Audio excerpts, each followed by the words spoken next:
আমাদের হায়াত, আমাদের জিন্দিগি বাপ ওয়ান ওয়ে। আমি প্রত্যেক দিন বলি এই কথাটা। ওয়ান ওয়ে মানে একমুখী রাস্তা, যে রাস্তা দিয়া শুধু সামনের দিকেই যাইতে হয়, এদিক দিয়া আর পিছান যায় না। শহরে বন্দরের রাস্তা এগুলো ওয়ান ওয়ে, এগুলো দিয়ে আর পিছান যায় না, সামনে দিয়ে যাইতে হয়। আবার পিছাইতে হইলে ইউটার্ন লই আইতে হইলে। এই যে এই 4 লেন রাস্তা দেখেন না, আরে এই যে 4 লেন রাস্তা দিয়া যাইতে হলে সামনে এদিকে যাইলে শুধু এদিকেই আপনারা যাইতে হবে। আবার যদি পিছনে আসতে হয় তো যেদিক দিয়ে আপনি যাইতেছিলেন ঢাকার দিকে, এই দিক দিয়েই আবার ফিরচাইতে পারবেন না? না, আপনার ইউটার্ন লই আইতে হবে এদিকে। ঠিকই না বলেন না কেন? আমাদের হায়াত এরকম ওয়ান ওয়ে।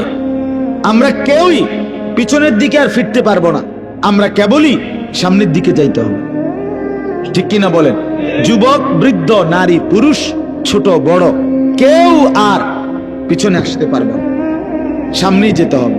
আপনারা বলেন ইনসাফের সাথে, আজকের যে দুপুরটা চলে গেছে, এই দুপুর আজকের দিনের এইটার মধ্যে আর আমরা কোনোদিন ফেরত যাইতে পারবো? ইউটার্ন লইলে না, ওইটা তো ইউটার্ন লং যায়, কিন্তু এটা তো ইউটার্ন। আপনি কোনান দিয়ে ইউটার্ন নেবেন? গতকালকে ফেরত যাইতে পারবেন? কি দিয়ে ইউটার্ন নেবেন? নাই, এখানে কোনো ইউটার্ন নাই, এখানে শুধুই ওয়ান ওয়ে, একমুখী।